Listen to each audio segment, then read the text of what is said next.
All right, greetings everybody, and welcome to week number 2. That is right, week number 2, doom doom. Week number 2 of your 9443 class, which is your academic libraries class. As always, I'm your professor, Dr. Jace K. Alston, and what we are going to do this week is going to be a quick state of the course update, and then I am going to tell you about 2 common APA mistakes. I'm going to go ahead and get that out of the way, so that we can get that out of the way early, and then I can have probably some better content in my check-in videos from here on out. But I do the 2 common APA mistakes in pretty much every class that I teach. If you've already had a class with me before, and that's the case with a lot of you, then you can probably just skip that. You can just listen to the state of the course update and then just skip once I talk about the 2 common APA mistakes. But for those of you who have not had me before, yes, students do tend to overestimate their competency with APA.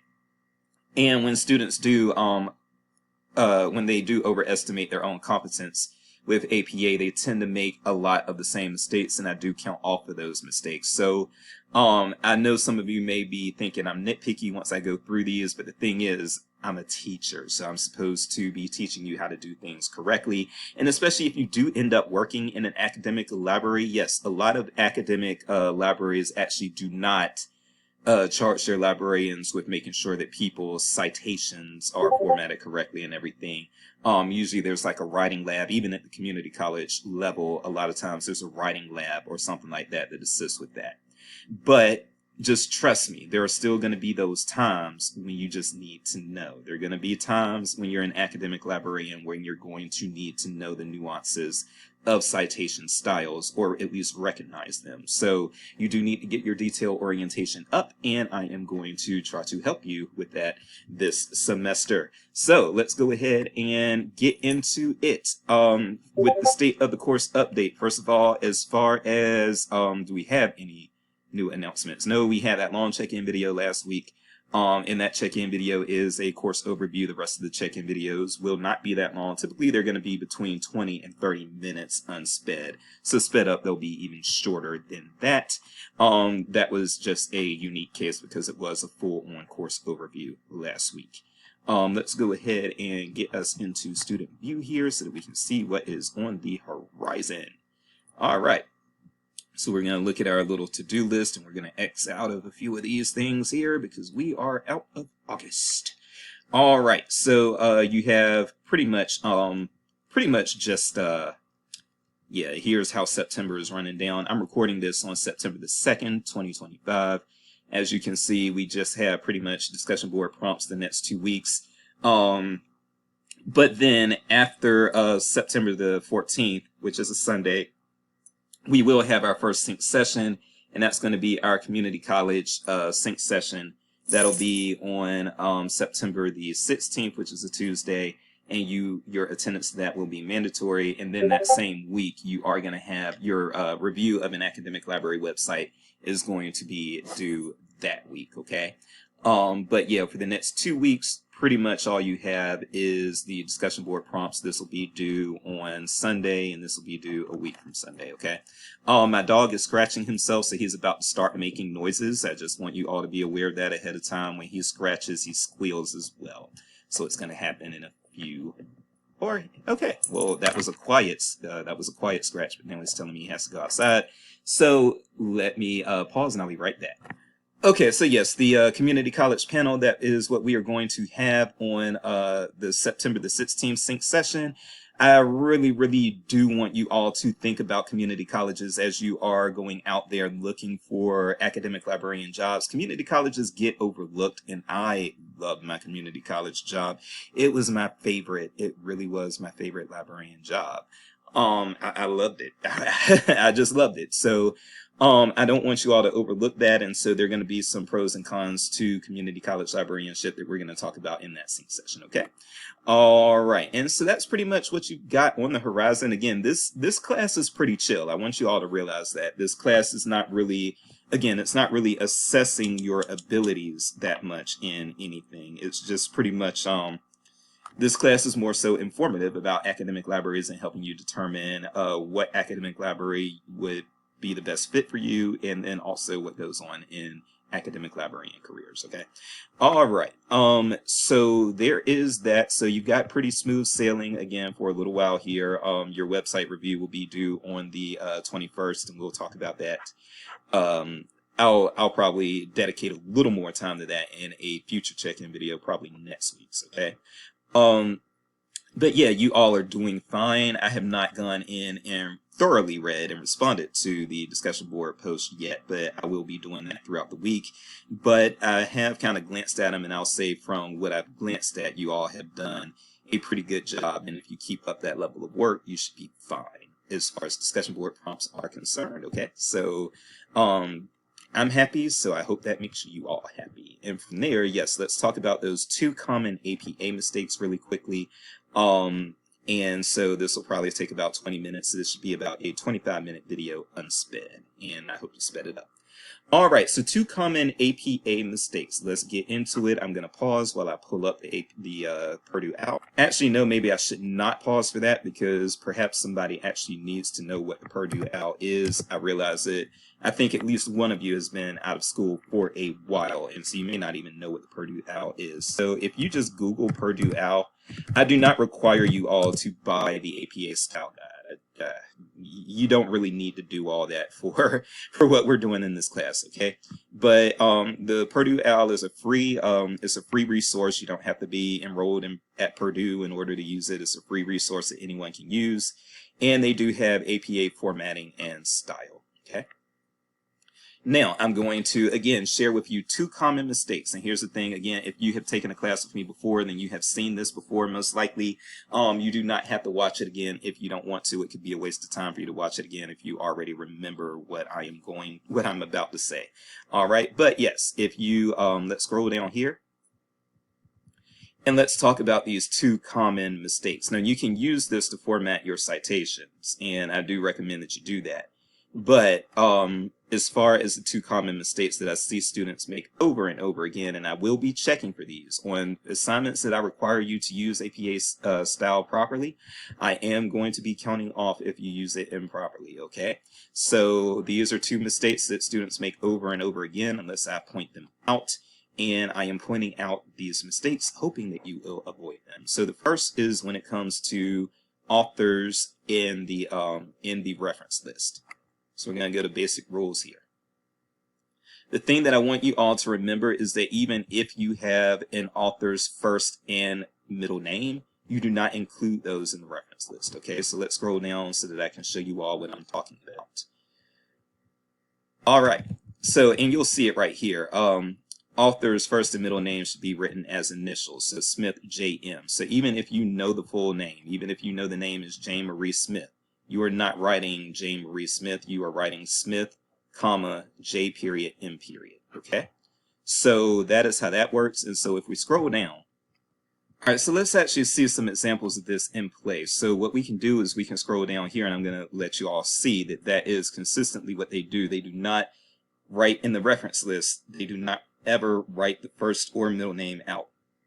So as you can see here, you've got S. Ahmad. I don't know the first name, but let's say the name was Samuel Ahmad. You are not going to see Samuel written out. You're just going to see that S. You see that right there. Scrolling down again. Even with 2 authors, you see that it's CJ and OP. Whatever their real name, whatever their full names are, they are not included. They are initialized. Same thing when we scroll down here. Same thing even with 20 or more authors. As you can see, all of that. You are not seeing at any point where they write out a first or middle name. Do not do it, okay? You'll see this here as well. So yeah, even if you have 2 or more works by the same author, you can put the clarity, one way to clarify which source you're actually using or which work you're actually using at a particular time. You can have these dates also included there, okay? But still, scrolling down, you see every time it's never ever written out. So that's the first thing I want you all to remember. You do not write out first and middle names when you are doing the reference list, okay? All right, and then the other piece, that is the first common mistake. The second common mistake deals with capitalization of titles, and let me show you how this works. This is very awkward. All right. So now we're going to scroll up here. And we are going to go to, let's start out with books because I'm going to show you all how this works. All right, so when you're dealing with book titles, here is the thing. And again, this is very awkward, and there's no way you would know this unless you had been trained in APA or somebody brought it to your attention, which is what I'm doing right now. Okay, so when it comes to APA, let's scroll. As you can see, when you are formatting a book title, when you are getting to the book title, first of all, you italicize the book title when you were doing the reference list.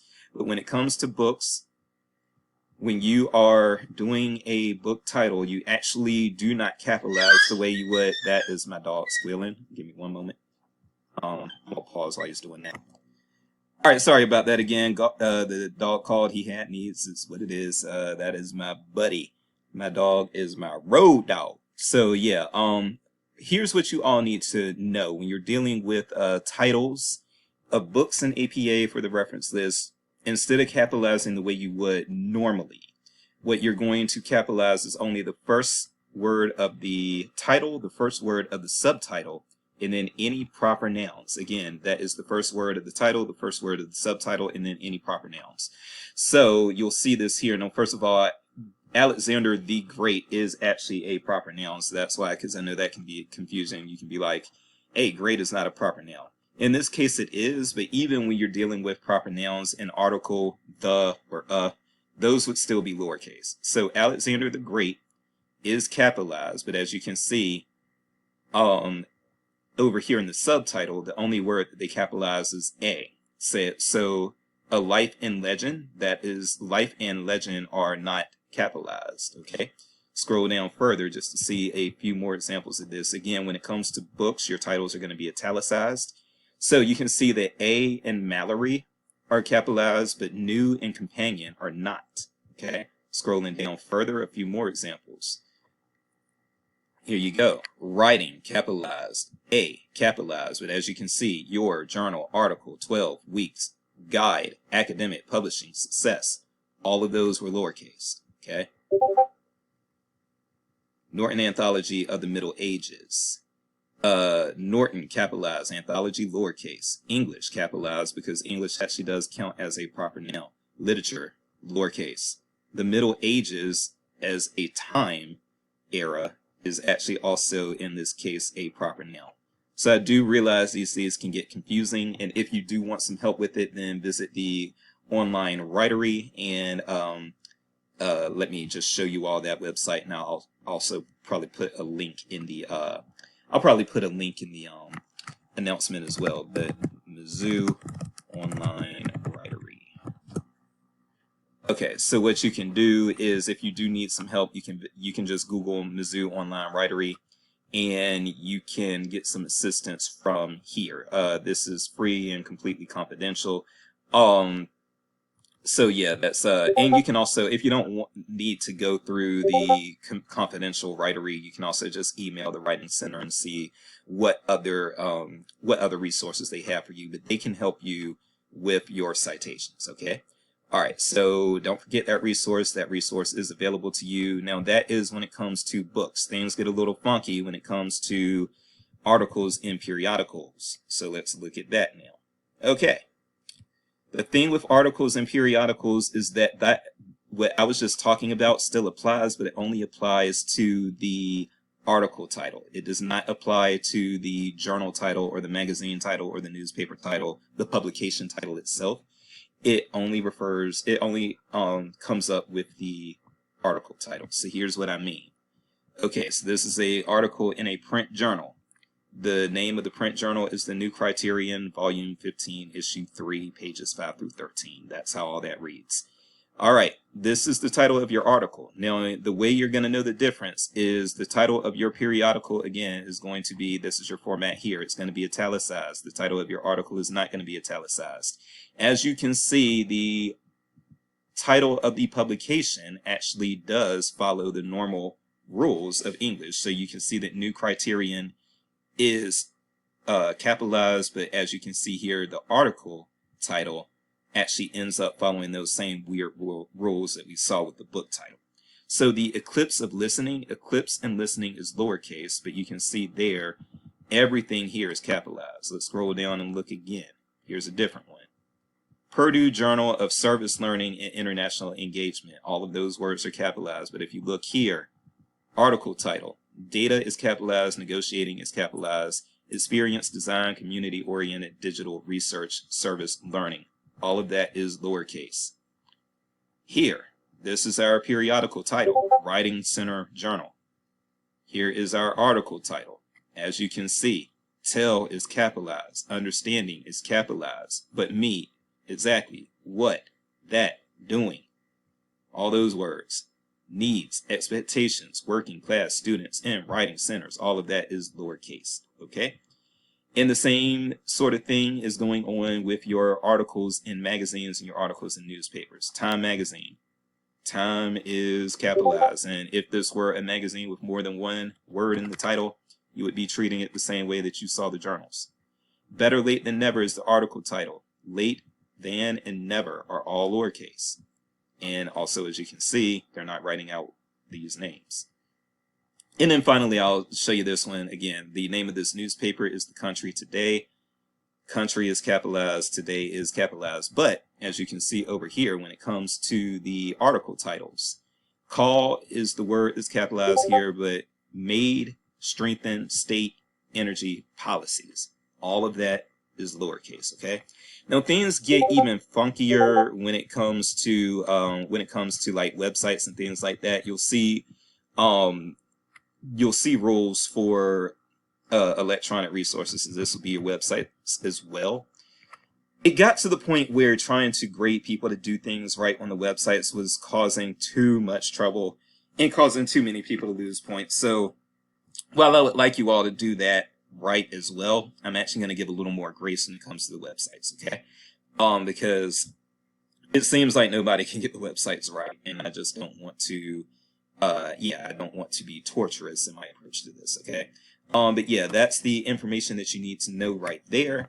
And we are probably going to keep this one actually even under 20 minutes, because from there's nothing more that I need to tell you. Just go ahead and engage the content from here. So, but I do want you all to know I'm very pleased with how you all are performing so far. Just keep up the good work. And again, this is not one of those classes where I'm assessing skills that much anyway. It's more so informative, informing you about academic libraries and then helping you make a decision as to whether or not this is the career path for you. So I'm glad to have you all.